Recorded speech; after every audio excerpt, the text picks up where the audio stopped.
Endocrine disrupting chemicals जो हैं वो हैं कौन से बेसिकली, जिसमें प्लास्टिक आता है, जिसमें पेस्टिसाइड्स आते हैं, जो हम स्मोकिंग और अल्कोहल का बहुत ज़्यादा इस्तेमाल जो है बहुत कॉमनली हमें नज़र आ रहा है, केमसेक्स हमें बहुत ज़्यादा कॉमनली नज़र आ रहा है, हीट का जो है बहुत ज़्यादा एक्सपोजर होना, जिसमें आप लैपटॉप अपनी गोद में रखे हुए हैं, हॉट शावर्स ले रहे हैं, सवाना जो है उसमें लोग जा रहे होते हैं, ये वो सारी चीज़ें हैं बेसिकली जो कि आपके स्पर्म काउंट को इफेक्ट कर रही होती है। वर्ल्ड वाइड आदमियों में स्पर्म काउंट की कमी हो रही है। आप बिल्कुल मुझे ठीक सुन रहे हैं कि वर्ल्ड वाइड दुनिया में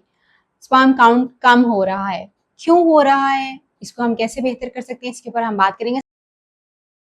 अस्सलाम वालेकुम जी, मैं हूं डॉक्टर ताहिरा अरबाब। मैं एक माहिर नफ्सियात होने के साथ साथ रिलेशनशिप थेरेपिस्ट और सेक्स थेरेपिस्ट हूं। व्यूअर्स, कुछ नई रिसर्चेज आई हैं और उनसे पता चलता है कि जी आदमियों में ऑलमोस्ट 50% डिक्लाइन जो है वो, यानी 50% के लगभग जो है वो कमी आई है उनके स्पर्म काउंट में। स्पर्म काउंट आपको पता है कि वो रिस्पॉन्सिबल होता है हमारे रिप्रोडक्शन सिस्टम का। रिप्रोडक्शन सिस्टम मतलब हमारी जो अफजाइश नस्ल होती है उसके लिए जिम्मेदार होता है। मगर पूरी दुनिया में कुछ नई रिसर्चेज ने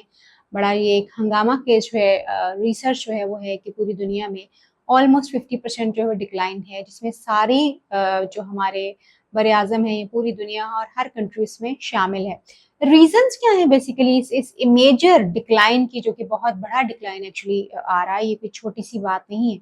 सबसे बड़ी रीजन जो है वो जिसको समझा जाता है कि जो सबसे ज्यादा नजर आ रही है वो ये है कि जी एंडोक्राइन,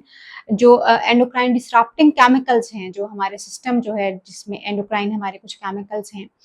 उसको जो चीज़ें डिस्टर्ब करती हैं उसकी वजह से एक मेजर शिफ्ट जो है वो हमारी बॉडी में जो है डिक्लाइन जो है स्पर्म काउंट का आ रहा है। और वो डिक्लाइन एंडोक्राइन सिस्टम जो है वो एक्चुअली एंडोक्राइन डिसरप्टिंग केमिकल्स जो हैं वो हैं कौन से बेसिकली, जिसमें प्लास्टिक आता है, जिसमें पेस्टिसाइड्स आते हैं, जो हम देखते हैं कि सब्जियों के ऊपर कुछ स्प्रे होते हैं, पोल्यूशन बहुत ज़्यादा, ये वो चीज़ें हैं जो कि बेसिकली हमारे सिस्टम को, एंडोक्राइन सिस्टम को जो है वो डिस्टर्ब करता है।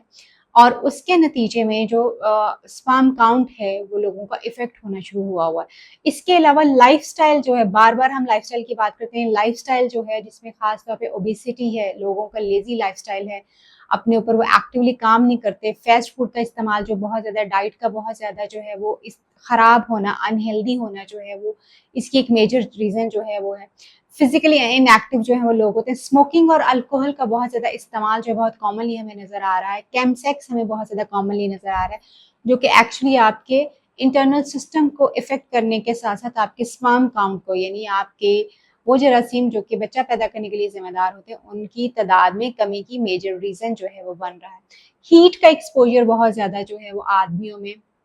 स्पर्म काउंट जो है उसको इफेक्ट करता है। यूजुअली ये कहा जाता है कि बहुत ज्यादा जो आप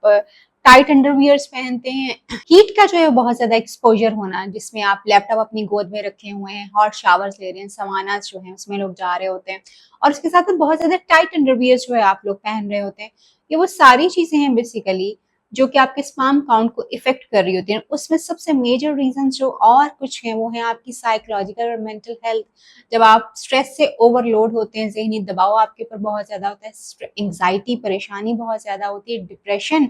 आपको अगर बहुत ज़्यादा होता है, तो ये वो मेजर रीजंस हैं जो बेसिकली आपकी रिप्रोडक्टिव हेल्थ को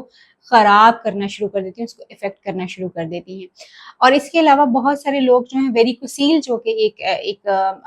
मेडिकल कंडीशन है आदमियों में, उसको बहुत ज़्यादा कॉमनली जो है वो नज़र आ रही है कि जी लोगों में जो वेरिकोसील है आदमियों में कॉमन है। दूसरा, हार्मोनल डिस्ट्रप्शन जो है, यानी हार्मोन्स का इम्बैलेंस होना जो है बहुत कॉमन है।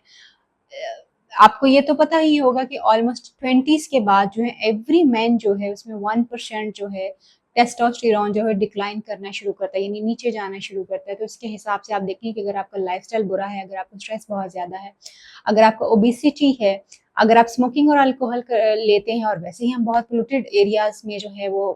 हमारे इर्द गिर्द पोल्यूशन बहुत ज़्यादा है, प्लास्टिक हमारे घर में बहुत कॉमनली यूज़ होता है, अब प्लास्टिक के बर्तन जो बहुत कॉमनली यूज़ होते हैं, उसी तरह से हम लैपटॉप्स और हीट जो है उसको एक्सपोज बहुत ज़्यादा होते हैं, तो स्पर्म काउंट ऑटोमेटिकली आप वो सारी चीज़ें करें जो कि आपकी सेक्सुअल हेल्थ को सपोर्ट करने की बजाय उसको खराब करने की तरफ जो है वो लेके जा रही है, और उसके साथ साथ आपका फिर रिप्रोडक्टिव सिस्टम जो है वो भी खराब हो रहा है। इसके साथ साथ जब आप ये देखते हैं कि इसको हम बेहतर कैसे कर सकते हैं, लो स्पर्म काउंट जो है वो एक्चुअली लीड क्या करता है, क्या इसके नुकसानात क्या हैं कि अगर आपका लो स्पर्म काउंट है तो ऑफ कोर्स आपकी फर्टिलिटी जो है वो इफेक्ट होती है, यानी बच्चा पैदा करने की जो ताकत होती है मर्द के अंदर वो कम होना शुरू हो जाती है। आपका जो कंसेप्शन का, यानी बहुत लंबा टाइम लोगों को एफर्ट्स करना पड़ती हैं कि वो पेरेंटिंग की तरफ या माँ बाप जो कंसीव करने की तरफ जो उनको बहुत लंबा टाइम जो है वो लग जाता है। बहुत सारे हेल्थ रिस्क जो है वो आपके होना शुरू हो जाते हैं, कार्डियोवेस्कुलर सिस्टम जो है लोगों का इफेक्ट होना शुरू हो जाता है और इन जनरल आदमियों की हेल्थ जो है वो खराब होना शुरू हो जाती है। हम इसको बेहतर कैसे कर सकते हैं? सबसे पहले अपने लाइफस्टाइल में मॉडिफिकेशन, यानी इम्प्रूव कैसे किया जा सकता है? सबसे पहले हेल्दी लाइफस्टाइल जो है उसको अपनाइए, अपनी डाइट को बेहतर कीजिए। अपनी डाइट में जो है वॉलनट्स को, ड्राई फ्रूट्स को और फिग जो है उसका इस्तेमाल कीजिए, बीट रूट का इस्तेमाल कीजिए, अनियन का इस्तेमाल कीजिए, बनानास खाइए, अदरक, क्लोव और जिंजर का जो है वो अदरक, क्लोव और सिनेमन वगैरह का इस्तेमाल जो है बहुत ज़्यादा कीजिए। जितने ज़्यादा आप नेचुरली चीज़ों को इस्तेमाल कर रहे होंगे आप उतने ही ज़्यादा बेहतर जो है वो होंगे। उसके साथ-साथ जो है वो अपने स्ट्रेस को मैनेज कीजिए, बिकॉज़ आपका स्ट्रेस अगर मैनेज नहीं है, आपकी ज़हनी सेहत ठीक नहीं है, तो आप सेक्सुअली बेहतर नहीं हो सकते। ये मैं आपको लिख के दे रही हूँ, अगर आपको स्ट्रेस बहुत ज़्यादा है, आप स्ट्रेस मैनेजमेंट नहीं करते, तो आपकी परफॉर्मेंस खराब होती है, आपकी सेक्सुअल हेल्थ खराब होती है, आपका रिप्रोडक्टिव सिस्टम जो है वो भी खराब हो जाता है। स्ट्रेस को मैनेज कीजिए और टाइम टू टाइम जो अपनी सेक्सुअल हेल्थ को चेक करते रहें। इसके लिए अगर आप वेट लिफ्टिंग कीजिए, एक्सरसाइजेस कीजिए, हीट जो है उसको अवॉइड करें, लैपटॉप्स को अपनी गोद में मत रखिए, उसके साथ जो है हॉट शावर्स कम से कम लीजिए, मोबाइल को अपनी टांगों के बीच में जब आप गाड़ी चला रहे होते हैं तो यूजुअली रखा हुआ होता है, डोंट डू दैट। और जो टाइट अंडरवियर जो है वो पहनना बंद कीजिए, अपने आप को रिलैक्स रखें, एक अच्छा जो है अपने आप को लुक आफ्टर जो है वो करें, ताकि आपकी सेक्सुअल हेल्थ जो है वो ठीक रहे और आपका रिप्रोडक्टिव सिस्टम जो है वो भी ठीक रहे। अगर आपको हमारी हेल्प की ज़रूरत है तो अभी फ़ोन उठाइए, कॉल कीजिए और हमसे अपना मसला शेयर कीजिए।